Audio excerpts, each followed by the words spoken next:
এখনো ইভিএম এ ভোট দিতে পারে না, বুঝে না ঠিক মতো, তারপরে ইভিএম এ ভোট দেয় না, তার পিএর বুঝবে কি করে? বাবুর অ্যাবসেন্স আরো ফিল করি। এই ধরনের নেতা কর্মী আমাদের দরকার, তারা নিজেদের স্বার্থের কথা চিন্তা না করে দেশ এবং মানুষের কথা চিন্তা করে। বাবু সেই জাতীয় নেতা যার মৃত্যুর সময় তার মাথা গোজার ঠাইটাও ছিল না তার পরিবারে। বাবু সেই জাতীয় নেতা, তার কোনো ব্যাংক ব্যালেন্স ছিল না। বাবু সেই জাতীয় নেতা, তার সন্তানদের কিভাবে ভবিষ্যতে লেখাপড়া এগোবে তার স্ত্রী সেটা জানত না।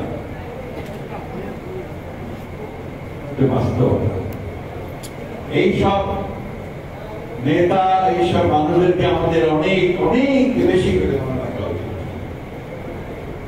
আমরা আজকাল চারদিকে যা দেখতে পাই, আমি কয়েকদিন আগে অনেক সমালোচনা বলা হচ্ছে যে আমি বেদনায় নীল হয়ে যাই, এটা নিয়ে বেশ বিরূপ মন্তব্য করা হয়েছে। বাস্তবতা তাই। আমরা যারা রাজনীতি করতে এসেছিলাম পরিবর্তন, কিছুক্ষণ আগে আমি একটা প্রোগ্রামে ছিলাম বনানীতে, মায়ের ডাকের এমপি সমস্ত ছেলেরা শহীদ হয়েছে, তাদের পরিবারের সম্মাননা জানানোর একটা অনুষ্ঠানে ছিলাম। আমার বারবার মনে হয়েছে এই যে ছেলেগুলো প্রাণ দিল, এই যে ইলিয়াস আলী গুম হয়ে গেল, আমাদের মতো চৌধুরী আলম থেকে শুরু করে প্রায় ১৭০০ নেতা কর্মী গুম হয়ে গেল, হাজার হাজার নেতা কর্মী প্রাণ দিল, প্রায় ২০০০-এর উপরে শুধু জুলাই মাসে প্রাণ দিল। তার মূল্যটা কি? তার দামটা কত? আমরা খুব খুশি হই যখন দেখি একটা পজিটিভ নিউজ পত্রিকার মধ্যে। আমাদের রিপোর্ট ভাই সব নেগেটিভ কথা বলে গেছেন, কিছু ভালো দেখছেন না। আমি কিন্তু কিছু ভালো দেখছি। আমরা দেখছি এই জন্য যে আজকেই খবরের কাগজে দেখলাম যে বোধহয় ১২টা মৌলিক বিষয়ের পরিবর্তনের সবগুলো দল এক হয়েছে। This is a positive step. এবং আমি ধন্যবাদ জানাই ডক্টর অলি রিয়াদকে, তিনি অত্যন্ত পরিশ্রম করে তার টিমকে নিয়ে ওই জায়গাটা আসার চেষ্টা করেছে। আমাদেরকে অনেকে খোকা দিয়ে কথা বলে যে আমরা সংস্কার চাই না। সংস্কারের চিন্তাটাই তো আমাদের, সংস্কারের শুরুটা আমাদের দিয়ে। ১৯৭৫ সালের আগে শেখ মুজিবুর রহমান, যিনি ফ্যাসিজমের মূল হোতা, তিনি গণতন্ত্রকে কবর দিয়ে গিয়ে একজন মতো বাকশাল করে দিয়েছেন। সেই বাকশাল দিয়ে ফিরিয়ে বহুদলীয় গণতন্ত্র নিয়ে এসে মাল্টি পার্টি সিস্টেমে যে গণতান্ত্রিক ব্যবস্থা চালু করলেন কে বলেন? জিয়াউর রহমান, আমাদের দলের প্রতিষ্ঠাতা। তিনি মুক্ত করলেন সমস্ত অন্ধকারকে।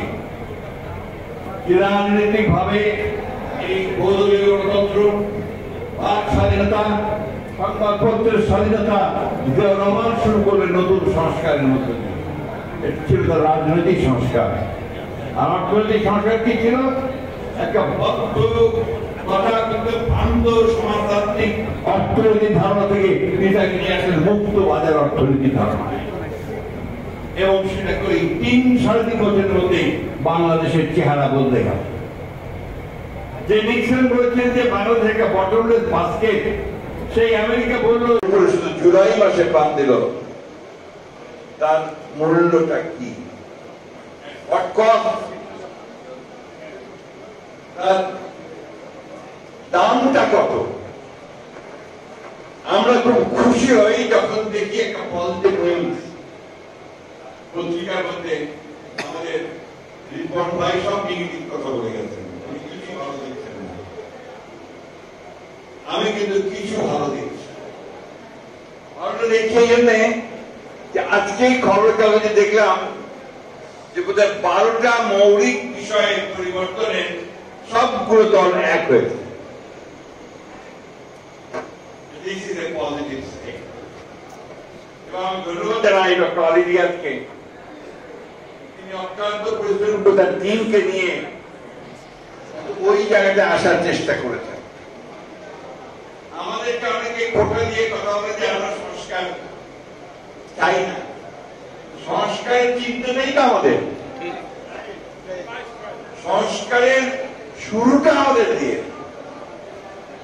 1975 সালের আগে শেখ মুজিবুর রহমান, যিনি ফ্যাসিজমের মূল হোতা, তিনি গণতন্ত্রকে কবর দিয়ে গিয়ে এক বৃহস্পতি বাকশাল করে দিয়েছিলেন। সেই বাকশাল থেকে ফিরিয়ে বহুদলীয় গণতন্ত্র নিয়ে এসে মাল্টি পার্টি সিস্টেম, এই গণতান্ত্রিক ব্যবস্থাটা চালু করেন কে বলেন? জিয়াউর রহমান, আমাদের দলের প্রতিষ্ঠাতা। এটা আমাদের দেশের মানুষ বোঝেই না। তারা আবার পিয়ার কি জিনিস ভাই, যারা এখনো ইভিএম এ ভোট দিতে পারে না, বোঝে না, ভোট দেয় না, তার পিয়ার বুঝবে কি করে? এই কিন্তু আদালত থেকে দূরে সরে যেতে হবে। এবং দুঃখজনক ভাবে আমাদের দেশের কয়েকটা রাজনৈতিক দল থেকে প্রমোট না বন করে বসে আছে, এটা না হলে নির্বাচনে যাব না।